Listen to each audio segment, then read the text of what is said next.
अवधूत चिंतन श्री गुरुदेव दत्त श्री स्वामी समर्थ।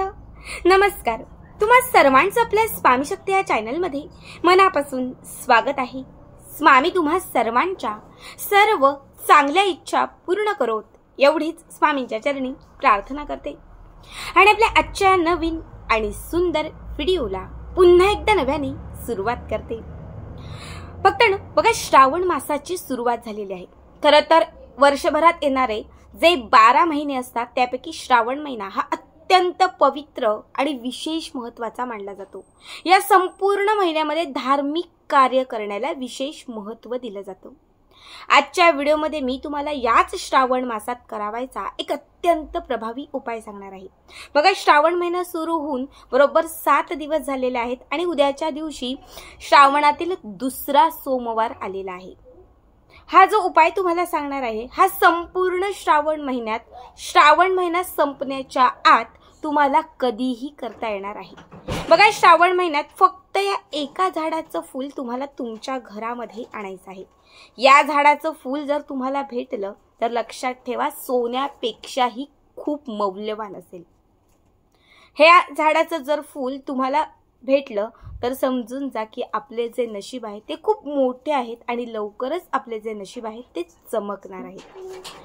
या झाडाच्या फुलाची स्थापना श्रावण महिन्यात जर तुम्ही आपल्या घरामध्ये केली तर नक्कीच आपले जे काही गरिबीचे आणि जे काही वाईटाचे दिवस सुरू आहेत हे दिवस तुमचे जे आहेत ते संपतील, दिवस बदलायला लागतील। जे आपल्या मनात इच्छा असेल की मलाही कधीतरी करोडपती व्हायचंय, माझ्याही आयुष्यात मला राजयोग हवा आहे, तर या फुलाच्या म्हणजे श्रावण महिन्यात या फुलाच्या घरी येण्याने तुमची ही जी इच्छा आहे ना, ही इच्छा 100% पूर्ण होईल। श्रावण मासामध्ये जसं धोत्र्याला खूप महत्त्व आहे, बेलाला खूप महत्त्व आहे, कन्हेराला खूप महत्त्व आहे, पांढऱ्या फुलांना खूप महत्त्व आहे, तर त्याच्यापेक्षाही जास्त या फुलाला महत्त्व आहे। आता आपल्याला श्रावण मासातील कुठल्याही दिवशी हा उपाय करता येणार आहे, पण मी तुम्हाला सांगते की जर सोमवारच्या दिवशी केला तर उत्तम राहील। कुठल्याही सोमवारी असं म्हटलं जाते की सोमवारचा दिवस, खरं तर संपूर्ण श्रावण महिना हा महादेवांसाठी समर्पित आहे आणि या संपूर्ण श्रावण महिन्यामध्ये असणारा प्रत्येक सोमवार जो आहे तो महादेवांची सेवा करण्यासाठी विशेष महत्त्वाचा आहे। असं म्हटलं जातं की सोमवारच्या दिवशी जर तुम्ही महादेवांची कुठली सेवा केली तर त्याचं जे फळ आहे ते आपल्याला शीघ्र मिळत असतं। म्हणून शक्यतो सोमवारच्या दिवशी, बघा, श्रावणातील सोमवारच्या दिवशी आपण व्रत करतो आणि दिवसभर उपाय सेवा करत असतो। जर तुम्हाला या झाडाचं फूल सोमवारी भेटलं तर तुम्ही सोमवारी करा, जर इतर दिवशी तुम्हाला झाडाचं फूल भेटलं तर तुम्ही इतर दिवशी हा उपाय केला तरीही चालेल। हे जे फूल आहे ते आहे गोकर्ण। बघा, नर्सरीमध्येही भेटेल। आत्ता कदाचित तुम्हाला जे फुलांचे म्हणजे जिथे फुलं, पानं, हार विकायला भेटतात तर तुम्हाला त्यांच्याकडेही मिळू शकेल। थोडंसं फक्त शोधावं लागेल, थोडंसं शोधून तुम्हाला हे फूल आपल्या घरी आणायचं आहे। बघा, गोकर्ण जे फूल आहे ना हे महादेवांना अत्यंत प्रिय आहे आणि संपूर्ण श्रावण महिन्यात या फुलाचं महत्त्व हे विशेष आहे। शनिदेवांच्या सेवेमध्ये असेल, भगवान श्री विष्णूंना प्रसन्न करण्यासाठी असेल, माता लक्ष्मीला आकर्षित करण्यासाठी असेल, धनाचे मार्ग खुले करण्यासाठी असेल किंवा भोलेनाथ म्हणजे महादेवांची सेवा करण्यासाठी असेल, हे फूल अत्यंत पवित्र आणि महत्त्वाचं मानलं जातं। जेव्हा आपण शनीची साडेसाती दूर करत असतो किंवा जेव्हा आपण हनुमानांना प्रसन्न करत असतो तेव्हा हनुमानाच्या मंदिरात हे फूल अर्पण केलं जातं। जेव्हा माता लक्ष्मीची आपण सेवा करत असतो तेव्हा धन खेचण्यासाठी हे फूल माता लक्ष्मीला अर्पण केलं जातं। तसंच आपल्या घरामध्ये सुख समृद्धी येण्यासाठी, आलेलं धन टिकण्यासाठी आपण हे फूल भगवान श्री विष्णूंना अर्पण करतो, तेव्हा आपल्या घरामध्ये असणारी लक्ष्मी स्थिर होते।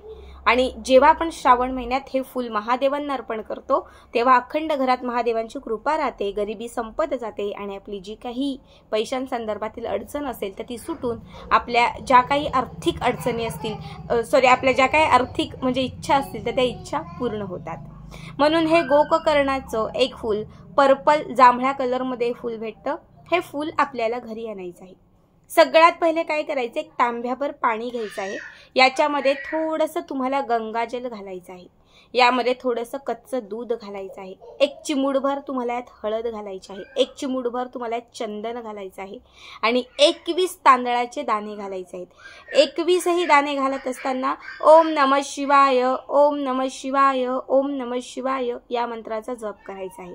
त्यानंतर हे सगळं झालं की त्यानंतर जे गोकर्णाचं आपण फूल आणलेलं आहे तर हे फूल तुम्हाला त्याच्यामध्ये घालायचं आहे.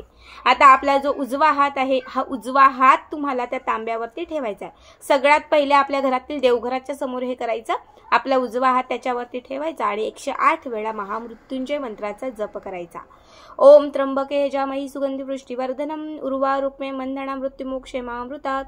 ओम त्र्यंबके यजामहे सुगंधी पुष्टिवर्धनम उर्वारुक्मे बंधना मृत्युमोक्षे मामृतात्. हा जो मंत्र आहे हा 108 वेळा म्हणायचा आहे. ठीक आहे. हा मंत्र तुमचा 108 वेळा म्हणून झाला. तुमची जी काही इच्छा असेल ती व्यक्त करायची आहे आणि त्यानंतर हा तांब्या घेऊन कुठल्याही शिव मंदिरात जायचं आहे. शिवांचं मंदिर जिथे पिंडी असेल अशा मंदिरात तुम्हाला जायचं आहे.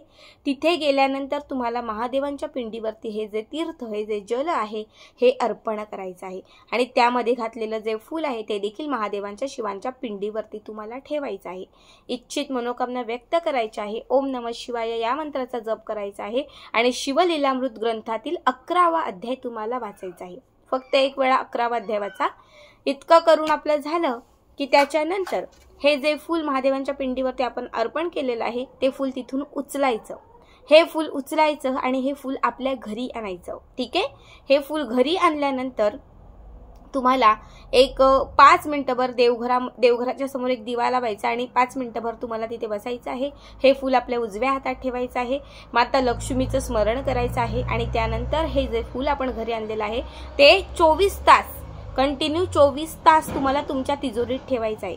जसं हे महादेवांच्या पिंडीवरती अर्पण करून आणलेलं फूल तुम्ही तुमच्या घरातील तिजोरीत 24 तास ठेवाल तर तुमच्या घराकडे लक्ष्मी ही खेचली जाईल. लक्ष्मी आकर्षित होईल. ही सेवा तुम्हाला तिथे सिद्ध होऊन जाईल आणि कुठलीही सेवा सिद्ध होणं खूप महत्त्वाचं असतं. चहूबाजूने पैशांचा ओघ वाढत जाईल. घरामध्ये असणारी दरिद्रता गरिबी संपत जाईल आणि मनात असणारी प्रत्येक इच्छा पूर्ण होईल. 24 तासानंतर हे फूल काढायचं. ते थोडंसं चिकट होईल किंवा थोडंसं ते ओलं होईल त्यामुळे ते फूल तिथून काढायचं आणि कुठलंही विहीर पण असेल वाहतं पाणी पण असेल जे काही नदी नाल्यांचं असेल तर त्या ठिकाणी फूल जे आहे ते सोडून द्यायचं अर्पण करायचं. तुम्ही निर्माल्यात जरी टाकलं तरीही चालेल. बघा श्रावणातील हा विशेष महत्त्वाचा उपाय आहे. बऱ्याच लोकांना गोकर्ण फुलाचं विशेष किंवा जे महत्त्व आहे ते माहिती नसेल. पण श्रावण महिन्यात जर या पद्धतीने तुम्ही हा उपाय आणि ही जर सेवा केली तर नक्कीच तुमचं भाग्य उजळल्याशिवाय राहणार नाही.